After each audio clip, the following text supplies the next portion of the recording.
Hari ini saya akan membuat presentasi tentang kedatangan bangsa Eropa ke Indonesia.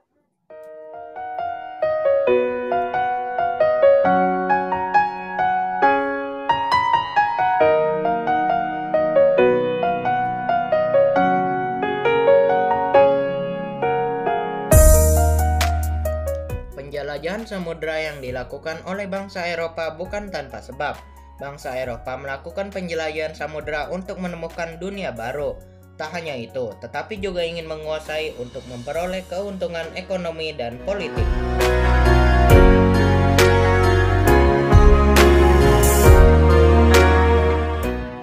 Lalu, latar belakang bangsa Eropa melakukan penjelajahan samudera yaitu dikuasainya rute dan pusat-pusat perdagangan di Timur Tengah oleh orang-orang Islam, adanya kemajuan di bidang ilmu pengetahuan dan teknologi, adanya jiwa petualangan, adanya keinginan untuk melanjutkan perang salib, adanya keinginan untuk menyebarkan agama Nasrani, dan adanya keinginan untuk mendapatkan rempah-rempah.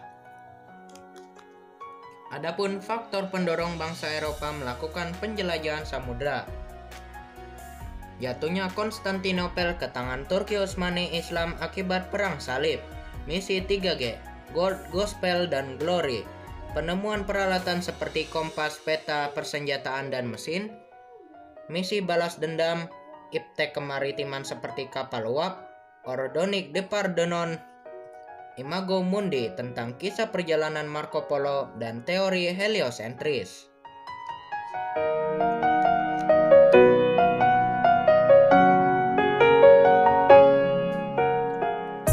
Apa saja yang menjadi daya tarik Indonesia bagi bangsa Eropa? Bangsa Indonesia memiliki kekayaan alam yang melimpah.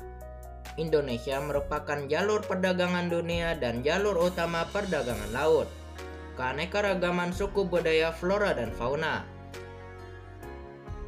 Dan faktor pendorong kedatangan bangsa Eropa ke Indonesia yaitu daya tarik Indonesia yang kaya akan rempah-rempah sangat dibutuhkan di Eropa.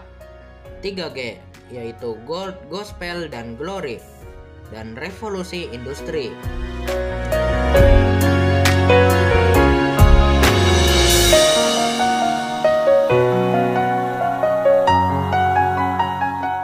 Lalu, negara Eropa mana sajakah yang pernah menjajah Indonesia? 1. Portugis dari tahun 1509 sampai 1595. Kemudian Spanyol dari tahun 1521 sampai 1692. Kemudian Belanda dari tahun 1602 sampai 1942. Dan kemudian Inggris dari tahun 1811 sampai 1816.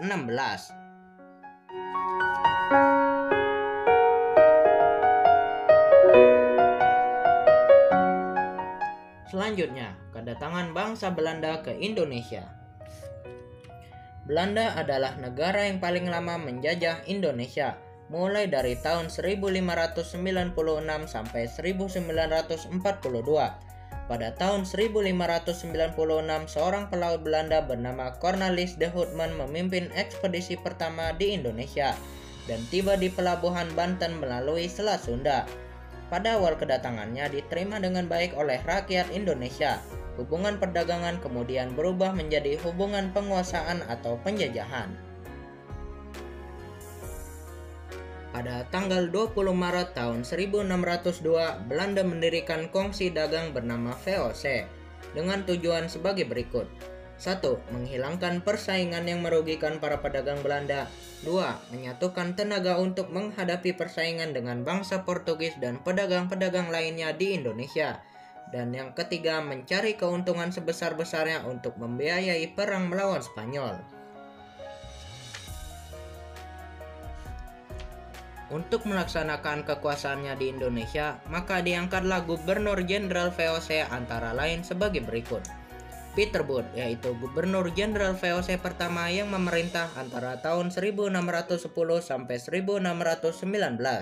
Kemudian Jan Pieterszoon Koen, yaitu Gubernur Jenderal VOC kedua yang memindahkan pusat VOC dari Ambon ke Jayakarta. Pengaruh ekonomi VOC semakin kuat dan semakin menikmati keleluasaan dan kelonggaran yang diberikan oleh penguasa Banten. Masa inilah yang menjadi sandaran perluasan kekuasaan Belanda pada perjalanan selanjutnya. Perkembangan kolonialisme dan imperialisme di Indonesia menyebabkan perubahan masyarakat dalam berbagai bidang. Pemerintah kolonial menerapkan kebijakan-kebijakan yang merugikan bangsa Indonesia.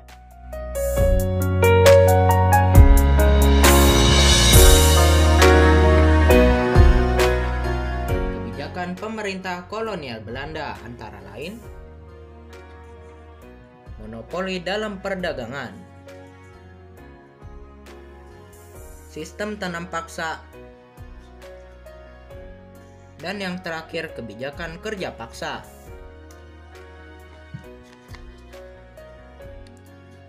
Akibat kebijakan-kebijakan yang merugikan bangsa Indonesia, maka rakyat Indonesia melakukan perlawanan untuk mengusir penjajah.